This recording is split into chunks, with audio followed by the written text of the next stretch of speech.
This show is sponsored by Infinite Zeal Syndicate. You can follow him on Twitter @_Infinite Zeal. He is a great liberty-minded fella that just wants to share the message of liberty and also has fantastic merch like this hat I'm wearing right now. You see me wear it on every show.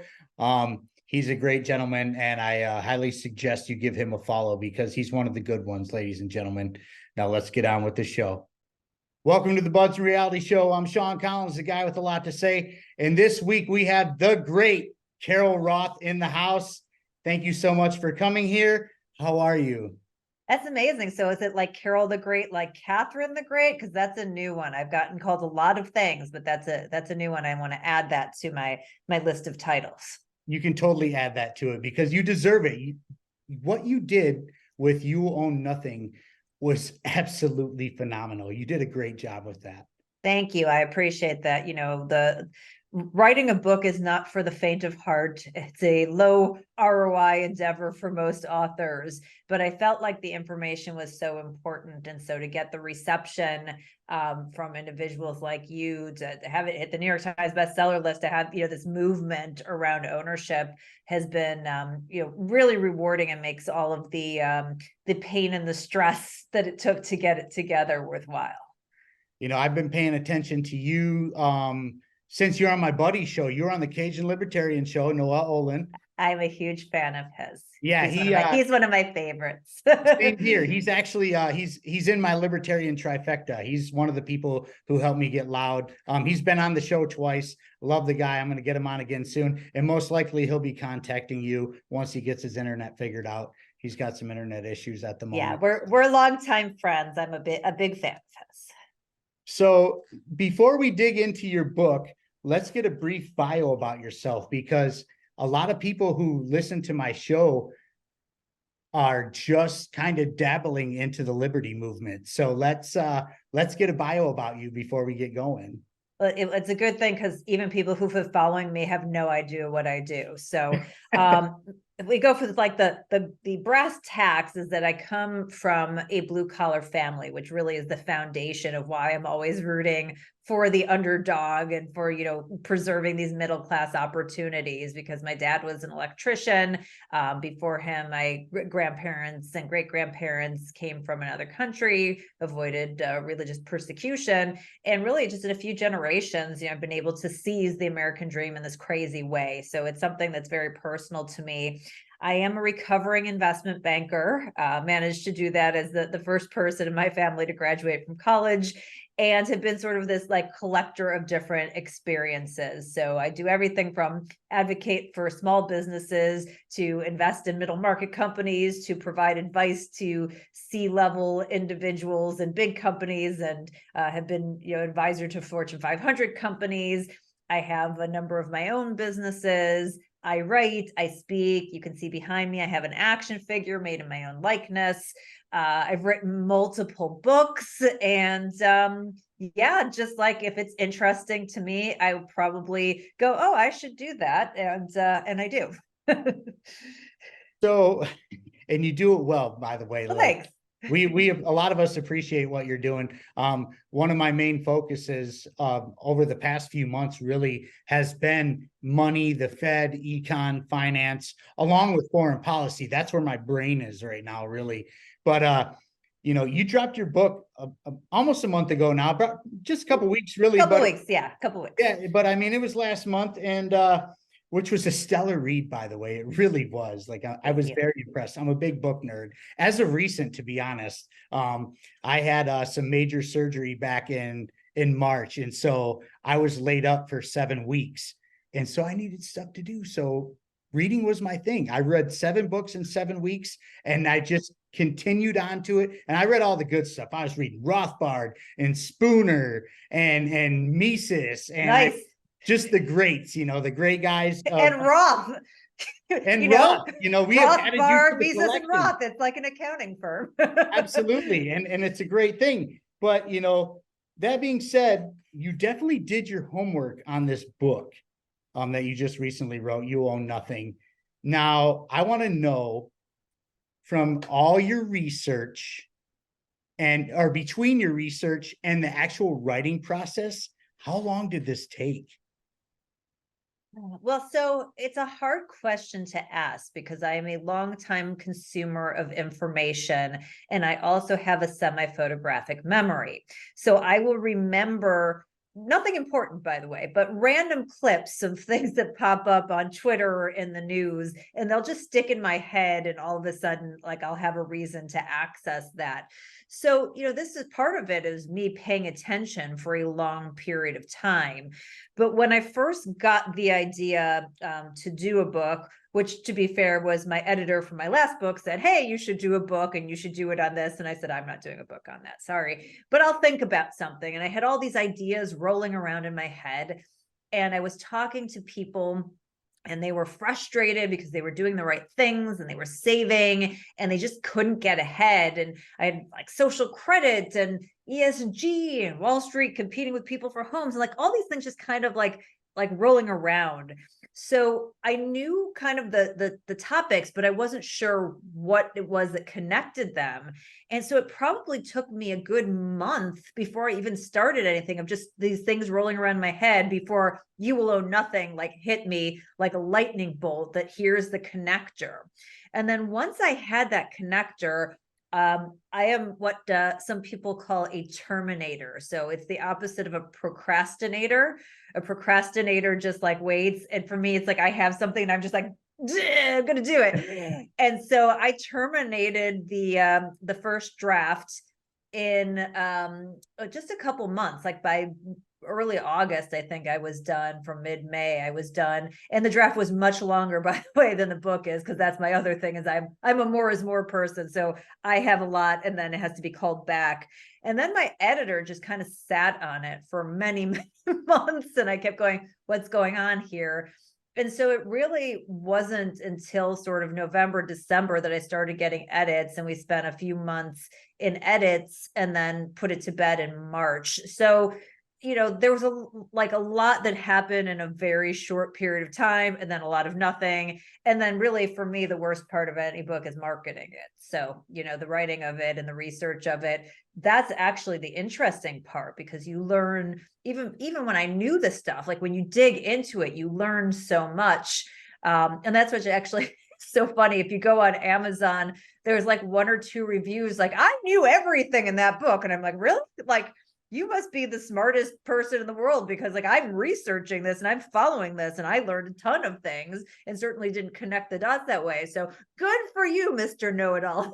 You knew every single thing in that book. But yeah, that's kind of the process. But it sits with you, like even when you're done like with the draft, you're thinking and you're like seeing new stuff, and then you're going, oh, I'm going to have to, that's been updated, I'm going to have to update that. And then at some point you just have to put it to bed, especially when it's a current events kind of book, is that, new data comes out every quarter. And at some point you're just like, okay, this is the date I wrote it, and everything else is just going to have to stop there.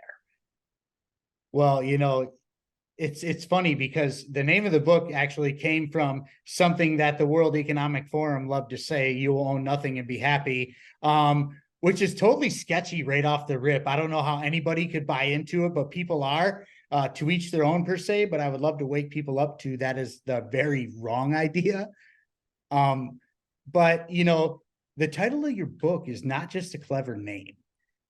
We are literally being attacked by multiple different entities, whether it be our own government, whether it be the WEF, whether it be big tech, whether it be large corporations. They're all coming after our money and our assets. And you did a fantastic job of explaining all of this. And to get this started about the book, you really went hard about ESGs. So I want to start there. So ESG, what's fascinating about like all the things we're talking about, but ESG is one of those, is it's like the same bad idea that they just keep repackaging until it catches on in some form. And that's, the one thing I'll say about Klaus Schwab, who runs the WEF, is that, can I swear on this, by the way? Oh, yeah. Okay. So he is one persistent motherfucker. This guy has had the same shitty idea since 1971 and has just been finding different ways to repackage and repurpose it, which is why every time someone's like, oh, it's this one-off thing, and it's like, no, this has been going on for more than 50 years. And so it's the same thing with ESG, as you probably followed in the book.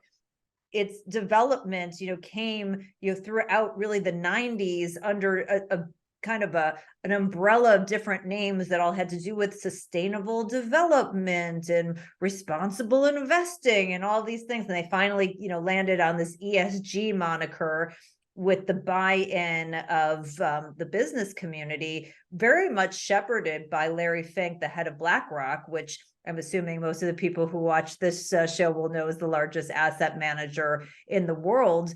And, they put a lot of pressure on the business community to adopt what I call business social credit.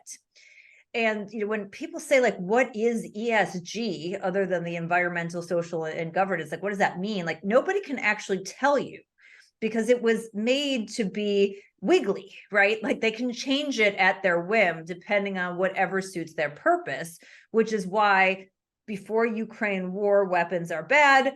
After Ukraine war, weapons are good. Green vehicles are good. Oh, Elon Musk buys Twitter. Tesla is bad. Like, it's just changes based on how they want to influence and shape things. And it goes back to this concept of ownership and non-ownership, right? If you own something, if you own a share in a company, you have done that by putting something at risk. You either put your time and your capital and your sweat and your tears, maybe you get some as options, or you risk that capital and you get a piece of that business, and you're a shareholder because you've taken a risk and you do have a vested interest in that business.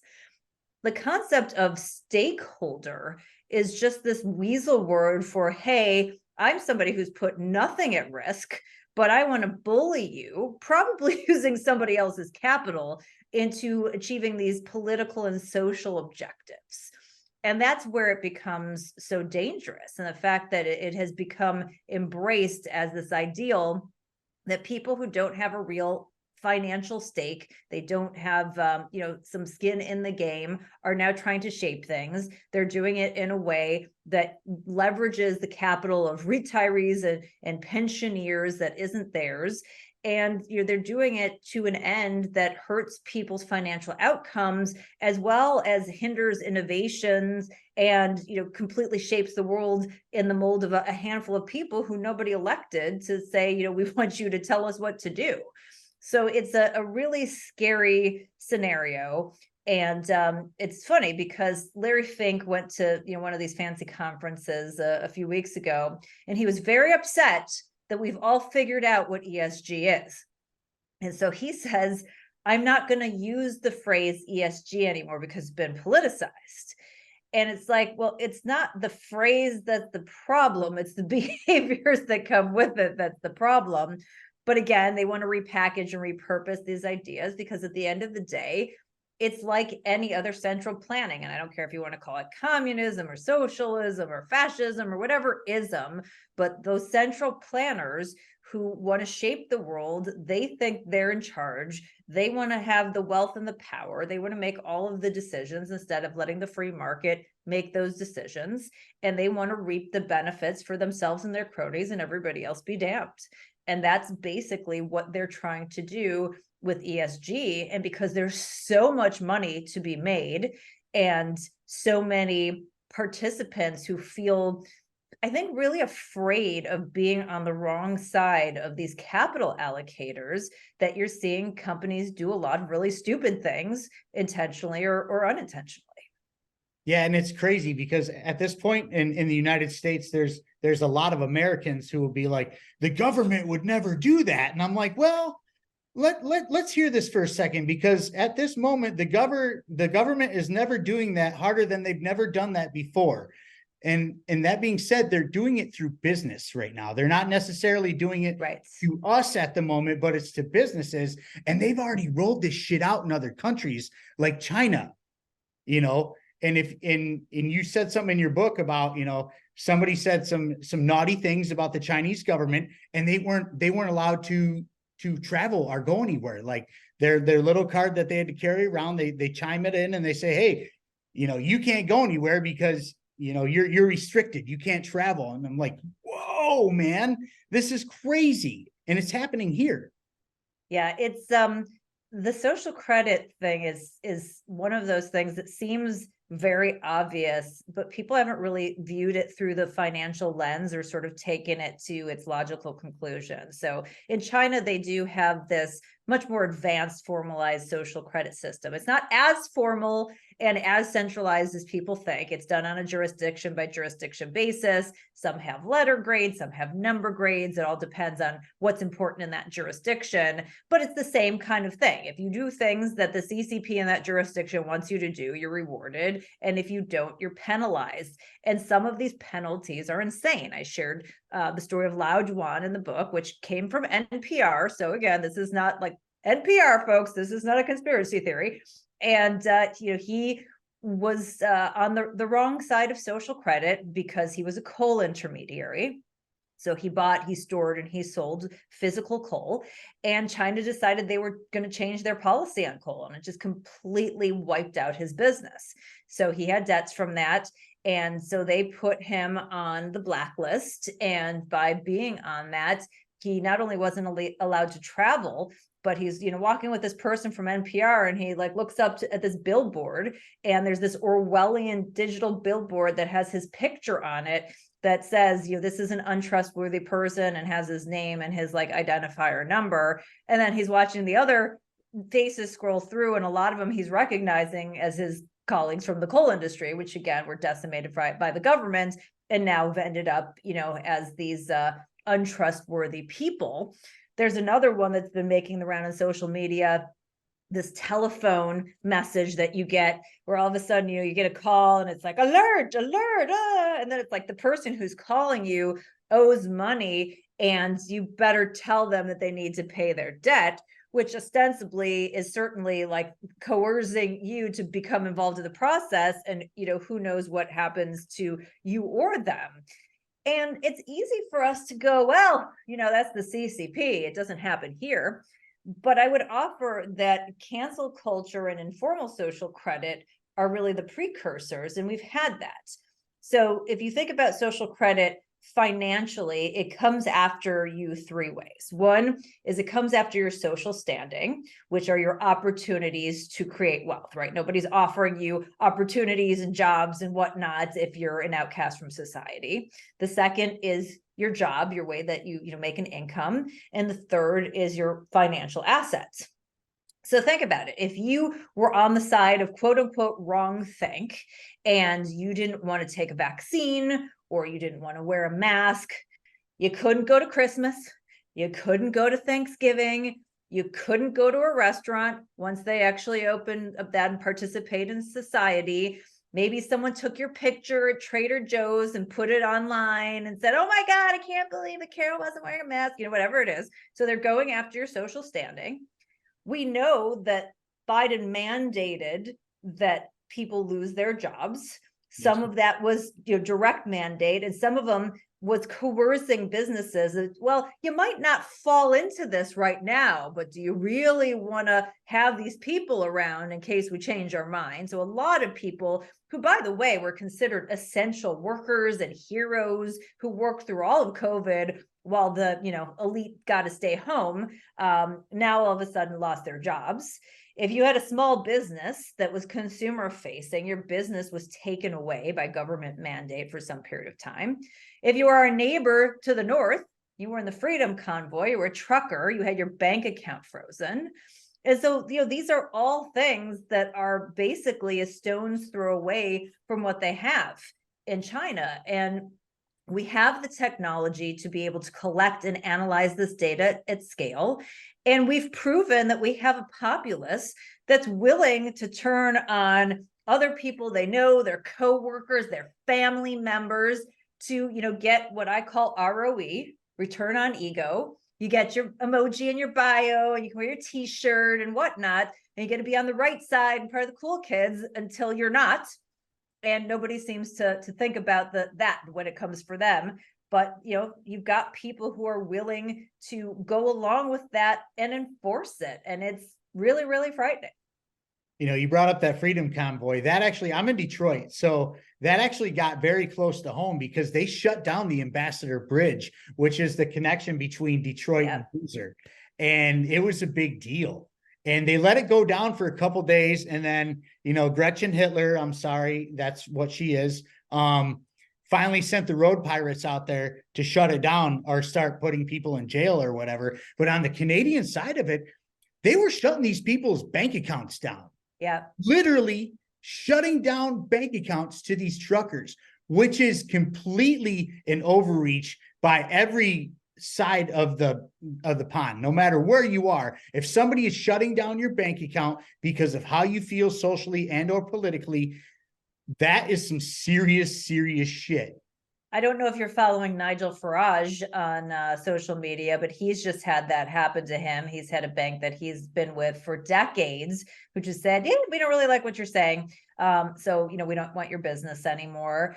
And we've had, you know, numerous people who we know, in some cases, the government colluding with social media platforms to get them deplatformed, but people who've lost access to all different kinds of infrastructure in sort of the modern digital age because of, you know, who they are, what they were saying, that, you know, they didn't do the right thing. So, okay, we didn't get an actual score for it, but the outcome is still the same. So how is that not social credit? It's crazy. And I've been on, I've never had my bank account shut down, but I've been attacked by big tech. Like my original Buds page, I used to be Buds in the Basement. When I first started this show, it was Buds in the Basement. And Facebook unpublished us. They took us down over a picture I shared of Hunter Biden with hookers that I took from somebody off of Facebook, literally. Right. And so I've been on that side of things. Recently, iHeartRadio just took us down, but we were able to get through that. They tried to say we were flagged for misinformation, but they could never tell us what was misinformation. I couldn't advertise my book, so I tried to buy YouTube ads, and we were pulled down multiple times because first we were said, oh, you know, you didn't register for election ads. And I was like, well, my book has nothing to do with an election and I don't say anything about elections. Oh, okay. Well, sometimes the word freedom gets caught in the filters, which gives you a side eye, and I go, okay, but my trailer doesn't say anything about freedom either. Oh, well, that's weird. We don't know why it happened. It should be fine. And so, you know, this happened 3 different times until we gave up. And the challenge with that is that when you do a Google ad, there's a learning curve. So you do these spends and they're very expensive at the beginning because the algorithm has to learn who to serve it to until it gets an efficiency. So you go through all of that and then they pull it and then you have to start over again. So you never get any critical mass. And then I had some problems with Amazon releasing my some of my early reviewers' reviews and all kinds of weird things. And some of it could just be incompetence in tech and whatever, but like there's so many of them that I'm sure that some of them are not. Yeah, it's crazy. It's weird being on that side of things because, you know, when you're just on social media and you get a ban or something, you know, for saying the wrong things about Joe Biden or whoever it may be, it's a little bit different when you're trying to push something like I'm trying to push this show. So then when I do something like this and they ban me or they shadow ban me or whatever it may be, it makes it hard for me to get a message out. It's a financial penalty. You will own nothing. It's the same thing with me on Twitter. I have a legacy gremlin in my account that was put in under the last regime, that whatever tinkering the Elon Musk regime has done has actually made it worse. And so I've taken screenshots, like my impressions went from like 30 million impressions a month to like 3. Like it was like insane. And tweets that used to get thousands of likes will get like hundreds of likes and things like that. I mean, I have 180,000 followers. So it's, you know, there's some level that you would expect to have the engagement. And by the way, it's also people saying to me, like, I don't see your stuff and I'm not seeing theirs either. So it goes both ways. And so it was really kind of sad because when I did my last book, I had maybe like half the following that I have now, but the amount of engagement that I had, so many more people saw this. I mean, the amount of people who don't even know that I have a book out right now, again, this is impacting me, you know, not just from a speech standpoint, but from a financial standpoint. Oh, as of right now, as we speak, I had Dr. Shiva Ayadori on my show a couple weeks ago. and he's got a big beef with Musk. They beef, whatever it may be. He talked about it on my show. But anyways, ever since I've had him on and like added him like to try to push that episode, I don't get barely any interactions anymore because Wow. yeah, no, straight up, like there's no ifs, ands, or buts about it. As soon as I started adding Shiva, Yeah. like it's been Like you're it's connected with this person. And so your social credit, which is the whole thing we're talking about, your social credit, because you're now and it's meant to punish you for interacting with this person. And it wants to punish that person by punishing you and going, okay, well, it's not worth my time to be associated with that person. And that's very nefarious. And if we think about this at scale with technology, the consequences are very severe and certainly don't look anything like liberty or, a free America. No, it's actually very fascist. It's very communist. You can call it socialist if you want. It's all the ist or isms that you can put in there. It's quite ridiculous and very disheartening when you're trying to do something like this. But moving on from ESGs, let's move on to the people who want us chipped, tracked, and eating bugs, the WEF, because you hit hard on that too. Yeah, so the World Economic Forum, as I said, is just this kind of weird scenario because Klaus Schwab, who looks like, he's cast right out of a Bond movie as the villain. In fact, I had Glenn Beck's book on my counter and somebody came over and they're like, who's that guy? And I'm like, oh, it's Klaus Schwab from the World Economic Forum. And they're like, oh, he looks like, a real bad guy. And I'm like, oh, you don't even know. But the thing about the World Economic Forum and just some of their predictions and the things that they put out is that they really are pushing this sort of rebrand of the isms, the Marxist ideology, the communism, the socialism. So if we just go with the idea of you'll own nothing and you'll be happy. So this comes from a video that you can find. At least currently, they do take down a lot of their stuff, but currently it's still up on their Twitter feed.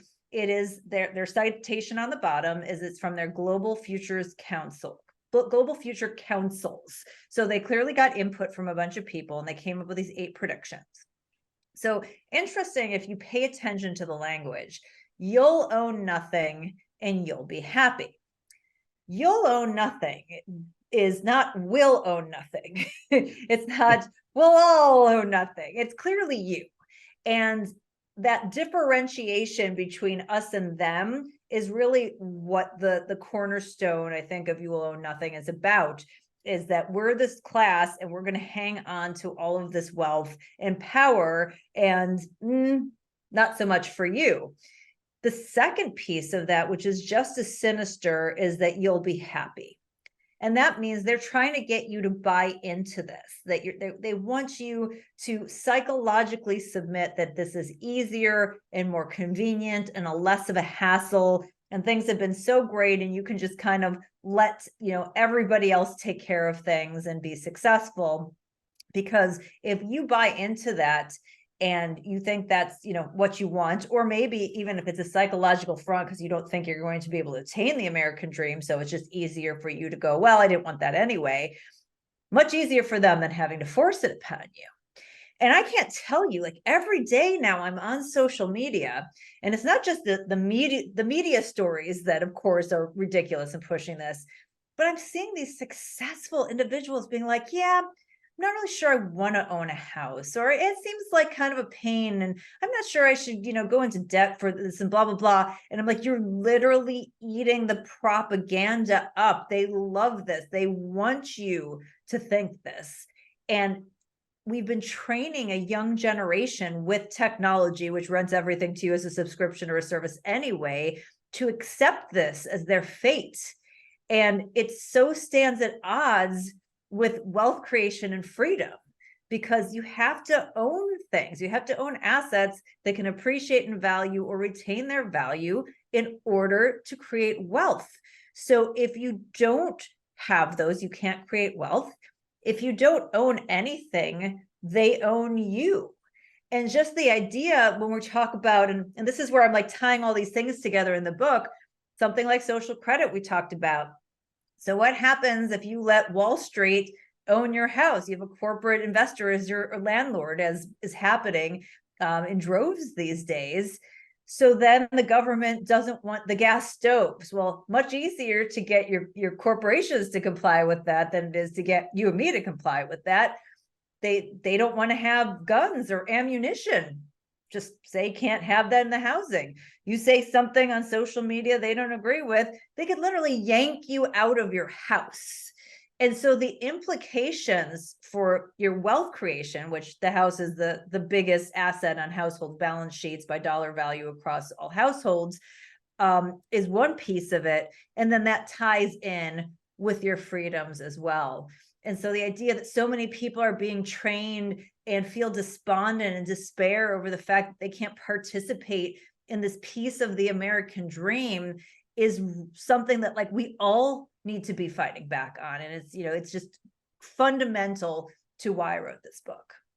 Well, when it comes to the WEF, they have these big meetings, right? And they talk about all this climate stuff, and you shouldn't do this and don't do that, and don't drive cars, and cow farts are bad, and blah blah blah, right? Mind you, they're all flying their private jets, all the way to Davos, which pollutes the air, immensely, really it does, and they don't care. But you said something in the book, which I believe you said Klaus Schwab said, about penetrating the cabinets. That was on Twitter, actually. But no. I may have said that. No, you know what? I did say that in the book. You did say it in the book. I did say in the book. Yes. Okay. You totally said, and so, and that sounds bad. That means they're infiltrating governments, which they have here. We have all kinds of WEF puppets in our government right now, Yeah. And so, and me personally, I feel like any person in the United States government that has any dealings with the WEF should be charged with treason of the highest regard. So it's interesting. So I agree with you in a sense. I think, so I will admit, and I told you this in the book, I'm a useful idiot for the World Economic Forum, because when I was like 2010, I was blogging, I got invited to something, I'd never heard of it before. And I went to some discussion in New York, and somebody was talking about blue ocean strategies. And I'm like, oh, it's an interesting book, blah, blah, blah, whatever. I think a lot of people who derive benefit from it don't realize all of the things that are coming out of it, or they turn a blind eye, or they don't care. And so that's part of the issue. What I was toying around with the other day is, given the fact that what they basically put out is communist propaganda, that why don't we treat them as a purveyor of communist propaganda, and why don't we defund them and tell people that they can't associate with them, just like we did, back in the day when there was a Cold War? I mean, that would be, because again, I think a lot of people associated with, there's a wide net of people associated, and I would guarantee you 80-90% have no idea what's going on, and they're just deriving some ROE benefit out of it.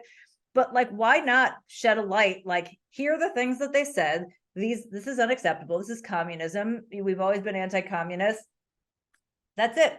We're done. No more affiliation. This is slap some sort of an appropriate label on their organization and call it like it is. And the craziest part is, our money is being sent to them. Our money is being sent to this organization who wants us chipped, tracked, and eating bugs. Obama sent them a shit ton of money, and Trump spent even more money. I put that at those are statistics in the book. I couldn't believe how much of our money was going to fund these idiots. And that's just unacceptable. Our taxpayer money, forget about through all the corporations who are also, we're giving them dollars voluntarily and they're funding it, but directly. I believe it was Open the Books that did all of the work on this. I cited in the book, but that's just staggering. And like you said, it was on a every president basis. Like, everybody's been involved. So it's not like, oh, this guy stood up and said, absolutely not, and we're done here. It's just, on an ongoing basis, like, oh, Davos, it's fun, jets, Switzerland, yay. It's wild. Now, moving on from the WEF, because I know we only have so much time. And I could talk to you forever, honestly. But you know, you said something in this book and you brought it up about corporations buying up homes. Yes. I knew this was happening, but what I did not know was the magnitude of how it was happening and where it was happening. Not only are corporations buying up homes in droves by the hundreds of thousands, they're not even in our country. There's out of country corporations buying not only homes, but land to rent to us, not to sell. They are renting us properties from other countries. Yeah, this whole thing was so staggering to me. And it's like, I knew some of it, but I didn't realize the totality of it. So what you have to understand is that before 2010, and this was one of the most shocking things that came out of my research, there was no meaningful corporate or / institutional capital in the single family home markets. Sure, you may have had mom and pops that were incorporated that may buy a few houses to rent them out, but we're not talking about, hey, I'm a publicly traded company, I'm backed by BlackRock and JP Morgan Chase and Capital One, and I'm going to go buy tens of thousands of homes and put out my 10Ks and my annual reports and rent you the American dream. And so, what happened coming out of the Great Recession financial crisis, I think everybody knows that Wall Street got a bailout, and almost 6 million individuals lost their homes to short sales or foreclosures. So, haves and have-nots there. But the monetary policy that came out of that period basically gave cheap, easy, and abundant capital to Wall Street. And, they had all of these different places that they inflated, the value of assets. And then, all these homes in the market depressed the value. Oh, hey, we could go buy some homes. This would be a great opportunity. They turned their attention to the single family home market in 2010, first time. The end of 2022, CoreLogic said that more than 1 in every 5 homes, I think 22%, were purchased by a corporation. So that's a huge, and again, this is not of all homes, but of the supply of homes sold during that year, but a huge turn of events in just a 12-year time period. And what is so frustrating to me is that these corporations aren't buying them and fixing them up and then flipping them to make a little profit. And then, you get to participate in the upside and somebody else has done the work to make the house nicer. They're literally stealing that opportunity. They're taking it out of the market, probably for a long period of time, if not forever. So that largest asset on a family's balance sheet, you no longer have that home as a family that is going to use that to create their wealth for their family. And so it's just a huge wholesale transfer of wealth from Main Street to Wall Street. As you mentioned, one of the players that I talked about in the book, and one of the things I did with all these players is I just quoted from their annual reports and their 10Ks, because I thought it was best for you to see it in their words, is a company called Tricon Residential. And Tricon, they are publicly traded in the US, but they're based in Canada. So you have a Canadian company that's coming to the US to buy tens of thousands of homes with the backing of Wall Street cheap capital that the Fed gave them to basically transfer wealth from Main Street to Wall Street. Like, no wonder people can't get ahead. And again, people can see the issue. They can see like, oh, there's a problem, but they don't know that they know the symptom. They don't know the ailment. They don't know what's behind it. So they don't know who to get mad at and who to get angry at and how to try and make this get fixed, how to affect change. And so it's a really frustrating process, which, that's one side, as well as all the regulations and laws that impact, other people from building homes, make them more costly. The fact that they've messed with the labor market, so there aren't even enough people to build homes if you wanted. And then at the same time, they've destroyed individual balance sheets. Right? We've had massive inflation. That means more credit card debt, less savings. And if you're a young person, you're crushed with predatory government debt that's gone to your college education, where they've transferred money from young people to colleges and the administrators. So, these are kinds of things that really go across the political spectrum. Like, I don't care if you're progressive or MAGA, like you should be really mad that people cannot buy homes because of the Fed and the government. And the same thing with young people getting crushed by debt. Like, these are the kinds of things we should all be able to get behind. And they've just done a really good job of making people go, oh yeah, no, well, I won't own a house because I don't want to fix the toilet when it's broken. Come on, people, come on, you have to understand this. So again, knowledge is power, and it's why we have to spread the word. Doesn't matter who the person is. Like, these are the kinds of things we can all get behind and find common ground. Well, and you kind of touched on, young people trying to get ahead. And one thing that really, really, really stops them from getting ahead, and I actually live it, my wife, is student loans. Brutal. An 18-year-old kid can say, hey, I want to get a loan to start a business. Give me $100,000. And they'll be like, hell no. But hey, we'll give you $100,000 to go get a underwater basket weaving degree, right? Yeah, or some gender study bullshit. And then, they're in all this debt. And what they don't tell you is, and I went through this when I went to go buy my house with my wife, is the debt to income ratio. So then when we go to file paperwork to buy our house, right? Well, when she's over 60K in the hole to Eastern Michigan University, they look at that and say, hey, yeah, you can't afford this joint. Yeah. But they don't tell you that when you're going to get these student loans. But on top of it, they won't give you like a private loan to start a business to gain some capital. They'll just say, hey, go get your gender study degree and you'll pay us $50 a month for the rest of your life while we charge you astronomical interest. And by the way, you're never buying a house. Right. And there's no underwriting. So it's not like, hey, okay, you're going to get an engineering degree that we think is going to pay $80,000 to $100,000 a year. So we're going to give you X, and you're going to get underwater gender studies. So we're going to give you Y, and there's going to be a bankruptcy process, and we're going to price this all accordingly. And it's going to be like every other loan that's out there. No, they just saddle minors and 18-year-olds with this debt. There's no possible way for you to get out of it.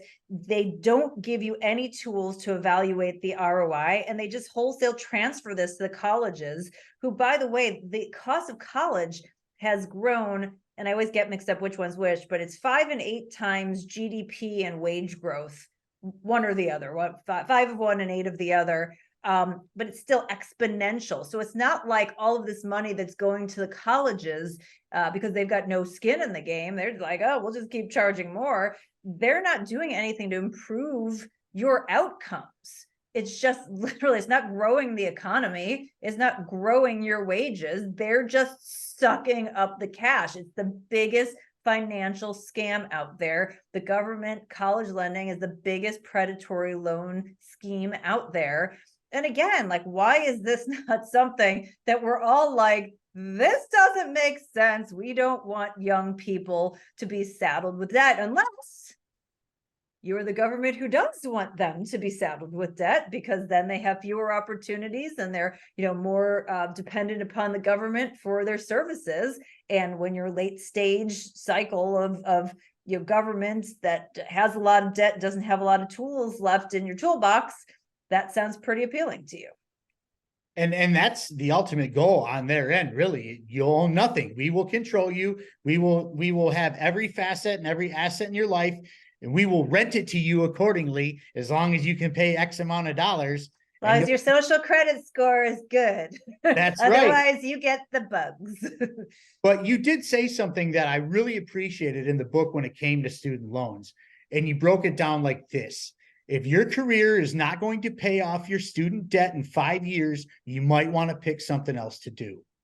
It's not a might, you have to. It's 3 to 5 years, and it's 7 if you're going to, make some crazy multiple 6 figures and you have to get an advanced degree. And you're like, oh, Carol, how did you come up with that? Well, my previous career, as I said, I'm a recovering investment banker.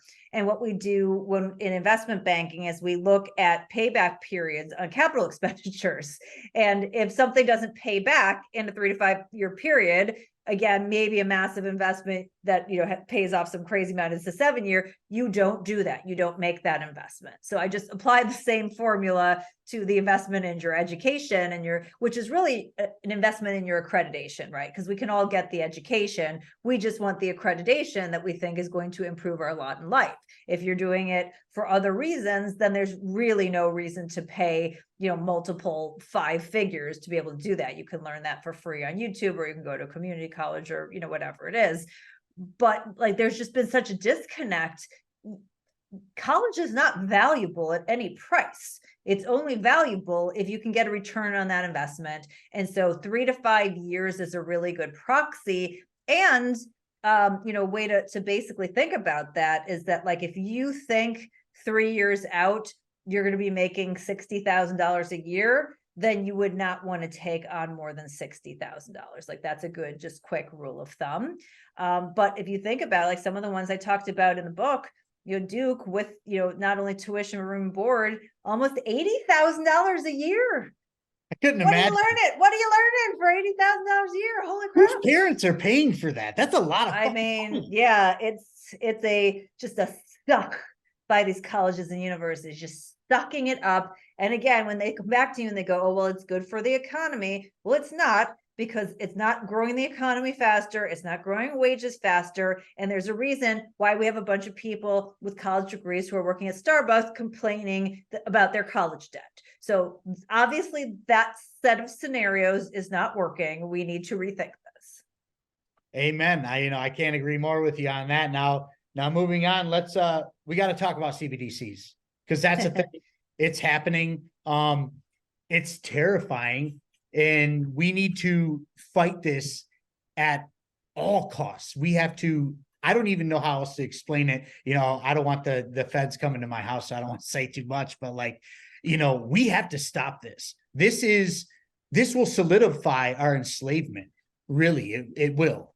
You're not exaggerating. It's not only the thing that I'm probably the most worried about, but when I talk to my following, who tends to be a little bit more financially savvy, it's the number one thing that everybody is concerned about, because it can be a mechanism to, kind of enforce all these other things that we're talking about. Social credit can be enforced by a CBDC. ESG can be forced by a CBDC. Wall Street owning your home and, your ability to stay in it could be enforced by a CBDC. So basically, it is a fully centralized currency that is programmable in nature. And so it would give the Fed and the government the ability to track every single dollar and frankly make decisions on how to do it.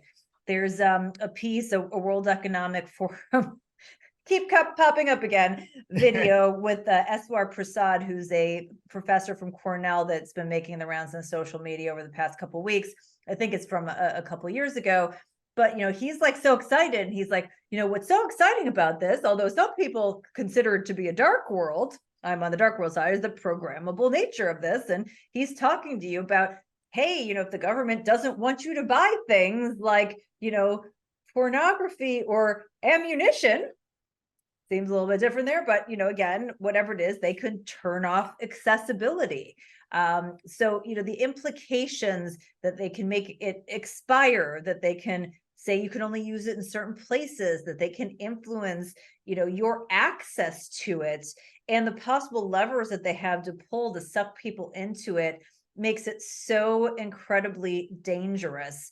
And it is something that needs congressional approval. So that is one place where we can jump up and down and, try to make sure that this doesn't get passed. But this is a place where, like, it sounds very preppery, but you need a plan. Like, if you don't have some alternate way to barter and to have like a medium of exchange in case you get your access to your money cut off, like, you need to be thinking about that now, because this is not just theoretical. Like, the New York Fed just finished a pilot program with a bunch of major financial institutions. It was at what's called the wholesale level. So bank to bank, not your consumer facing, but they were very enthusiastic about it. And once they open it up at the wholesale level, they're just a step away from retail and nothing's going to stop them. And oh, by the way, the G7 came out with coordinated principles for retail facing CBDCs. So they don't do these things if it's not something that they're truly considering.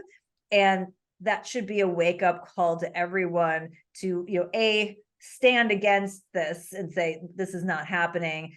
B, realize there could be a period of chaos where they try to implement this thing. And you've got to have some way to have mediums of exchanges in your life. If you don't have access to all that money that you earned, which is just another reason why, like, we need to get our money out of this form factor that we don't control and have things more in assets that we actually own, because we just don't know what's happening with that form factor. Absolutely. And I mean, you can protect yourself by getting tangibles like gold. And I know gold's really expensive and it's not attainable for everybody, but silver is very attainable for the common man. And so is brass, and so is ammo, and so is food. Exactly. These are things that you're going to need. And it sounds very alarming, but this is alarming what we're going through right now. The CBDC can be shut down at any moment if you say anything naughty about the government, or if you get yourself a traffic ticket or anything that might piss them off. They could be like, hey, we're shutting your shit down. And then you have nothing. Well, we just talked about what's happening in China, right? It's not that far away from that. And by the way, it doesn't even have to be specific to you. Think about what the Fed's trying to do to control the inflation that, by the way, they caused in concert with the government. They're trying to, quote unquote, destruct demand, and they're doing that through their tools, which are increasing interest rates. What if they had access to the currency and they could destruct demand by not letting you spend anything? Do not think that they won't do that. Of course they're going to do that. So that's going to be the carrot. Oh, we will be able to more easily control inflation. And oh, by the way, you have a maximum spending limit of X now per month until we get inflation under control. I mean, this is a stone's throw away from where we are now. And we just have to do everything we can to try to prevent it from happening. But should it pass, you need to have a plan. Absolutely. Now, before we go, I have something very controversial to ask you. And you're no stranger to this is my natural color. No. So I'm gonna go with it here. Okay. Mrs. Big Hair Don't Care. Yes. Who's your favorite hair band? They say hair. So my favorite hair band, the tough one. I have such love for so many of them because that's sort of, my genre, my people. You're a fellow Gen Xer, so I had to ask. Yeah, no, I know it's tough. Like, I would say, like, Roth era Van Halen obviously holds a very special place in my heart. I don't know if everyone would consider them a hair band or not. I would say the same thing with Def Leppard. I really like Def Leppard a lot. Again, some people may or may not consider them. And then if you want to go with kind of the like crazy ones, I really liked Winger, and I like Whitesnake a lot too. So. Nice. And by the way, David Coverdale retweeted me a couple weeks ago. So that was very exciting. A lot of people don't know that David Coverdale actually sang for Deep Purple for an album.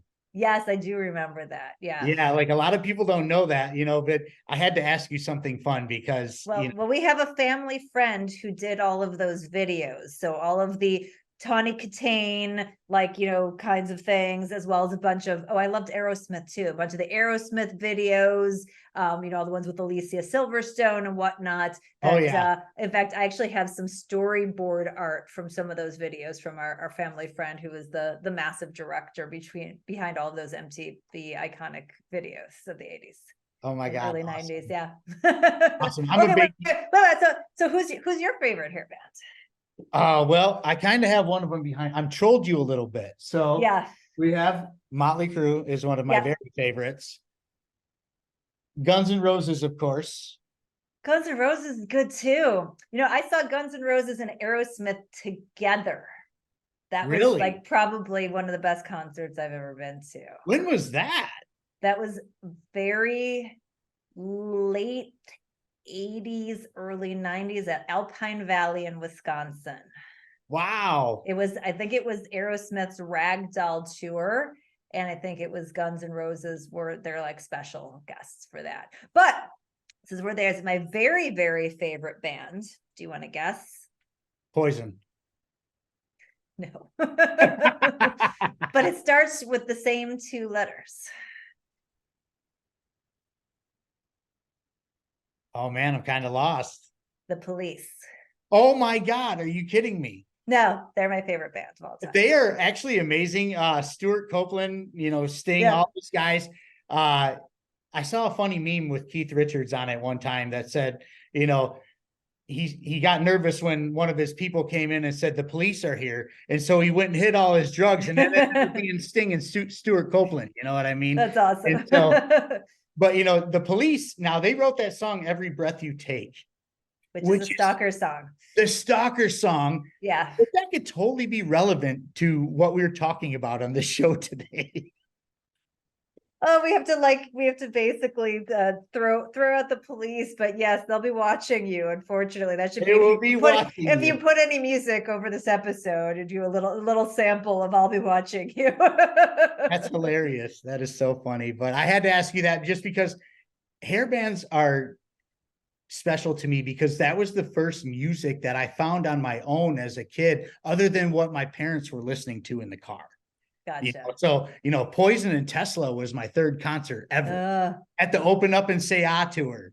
I saw them too. Yeah, I mean, I saw a lot of them. They're very special to me because we have the same hair and makeup. So, I felt like a special bond.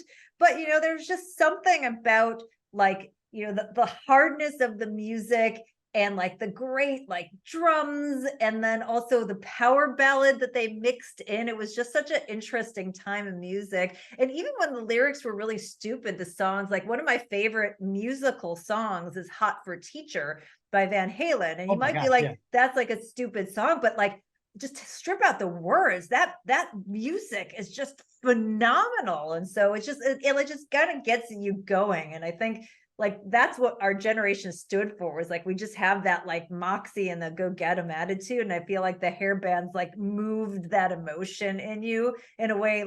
The music tastes kind of soulless, and that had just a lot of soul and meat to it. So it was great stuff. It was a good time. The 80s were about party and excess, Yeah. And I actually lived that life in the late 90s. But hey, we all have a past, right? That's right. Good. Well, thank you so much for your time. Ladies and gentlemen, buy this book. You Will Own Nothing. You have to read it. It's an absolute must. I don't know what else to say. It's about as real as it gets. It's very eye-opening, and you will learn a ton. So buy the book, get you some. Carol, thank you so much for doing the show. Thanks. So great to talk to you. Peace, love, and liberty, y'all.